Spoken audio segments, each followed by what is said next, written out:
बिस्मिल्लाहिर्रहमानिर्रहीम, अस्सलाम वालेकुम व्यूअर्स। मैं हूं फारूक जोहरी और आप देख रहे हैं Farooq Johri official YouTube channel और Facebook page. Viewers, IMF program मुल्की मौशियत के लिए क्यों इतना ज़रूरी है? आईएमएफ प्रोग्राम अगर बहाल नहीं किया जाता तो इसका मुल्की मौशियत के ऊपर क्या असर आएगा?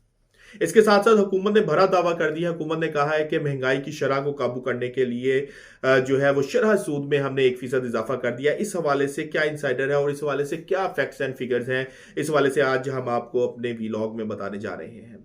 लेकिन सबसे पहले हम आपसे बात करेंगे आईएमएफ प्रोग्राम की बहाली। हुकूमती जो टीम है उन्होंने आईएमएफ के साथ राब्ता किया है, मुज़ाकराती अमल भी जारी है, गुफ्तगू शनीद भी की जा रही है। हुकूमत कोशिश कर रही है कि आईएमएफ प्रोग्राम जो है वो जल्द अज जल्द बहाल हो जाए, क्योंकि इस वक्त मुल्की मौशियत की जो सूरत हाल है वो इंतहाई गंभीर है, इंतहाई ख़राब सूरत हाल है। ऐसे में आईएमएफ प्रोग्राम जो है वो मुल्की मौशियत के लिए इंतहाई ज़रूरी है। और हमारे जो बावसूख ज़राए हैं, जो मौशियत के ऊपर जो मसाइल के ऊपर जो अबूर रखते हैं, उन ज़राए ने इस बात की तस्दीक की है कि अगर आईएमएफ प्रोग्राम एक हफ्ते के अंदर अंदर बहाल नहीं होता तो हालात जो है वो हुकूमत के कंट्रोल से बाहर हो सकते हैं।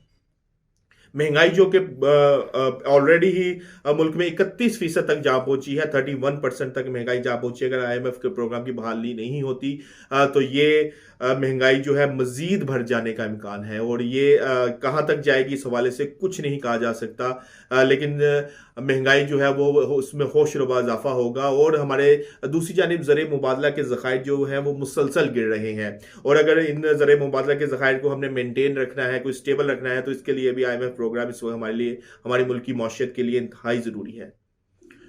दूसरी जानिब हुकूमत ने एक भरा दावा कर दिया है। उस दावे के अंदर क्या हकीकत है, क्या फैक्ट्स एंड फिगर है, वो आपको बताएंगे। लेकिन ये दावा हुकूमत का मेरी समझ से बाहर है। कुछ मैंने अपने ज़राए से पता किया, कुछ मैंने एक्सपर्टीज से राय ली, तो सबकी राय जो मेरी नाचीज़ की राय थी उसी के मुताबिक, उसी से मुताबिकत रखती थी। सबसे पहले हुकूमत ने कहा है कि स्टेट बैंक ने कहा है कि महंगाई को काबू में रखने के लिए हमने शरह सूद में इजाफा कर दिया है। शरह सूद जो कि 16% या बढ़ाकर 17% कर दी गई है। व्यूअर्स, एक बात आप लोग जहन में रखिएगा, एक बात नोट कर लें कि जब शरह सूद में इजाफा किया जाता है तो मुल्क में इन्वेस्टमेंट जो है वो कम हो जाती है, कारोबार कम हो जाता है। क्योंकि पाकिस्तान के अंदर मोस्टली जो कारोबार है, मोस्टली बिजनेस जो है वो लोन पर चल रहे हैं, वो कर्ज पर चल रहे हैं।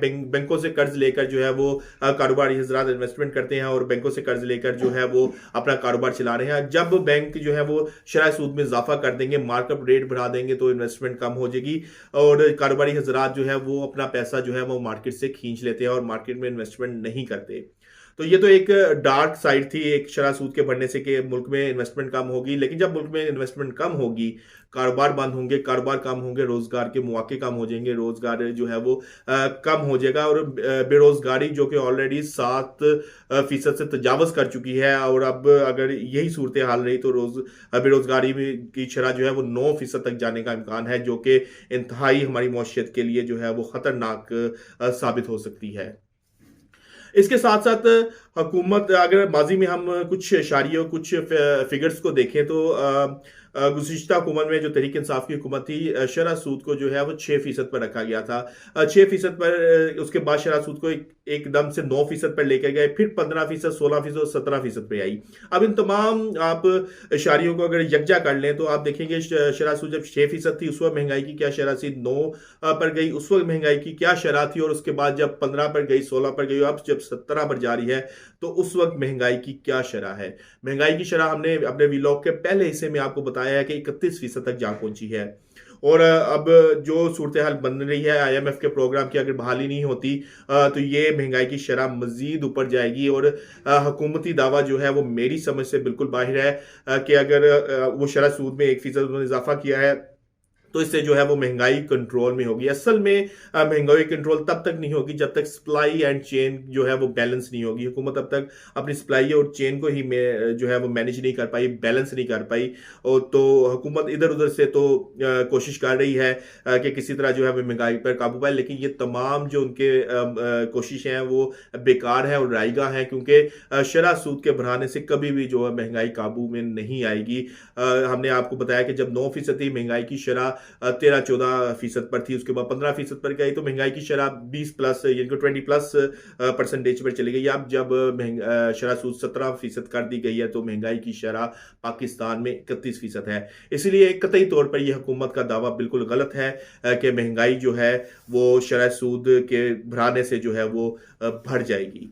तो व्यूअर्स, आज हमने आपको अहम तरीन बताया कि आईएमएफ प्रोग्राम हमारी मौशियत के लिए क्यों ज़रूरी है, हमारी मौशियत इस वक्त किन मसाइल से दो चार है। दूसरा, हुकूमत का ये दावा कि शरह सूद के बढ़ाने से हम महंगाई पे काबू कर लेंगे, ये दावा कतई तौर पर गलत है। हमने कुछ आपको फैक्ट्स एंड फिगर्स भी इस हवाले से दिए हैं कि असल फैक्ट्स एंड फिगर्स क्या हैं। तो व्यूअर्स, कल तक के लिए अपने मेज़बान अपने भाई फारूक जोहरी को इजाज़त दीजिएगा, लेकिन जाने से पहले Farooq Johri official YouTube channel को सब्सक्राइब करना ना भूलिएगा। अल्लाह हाफिज़।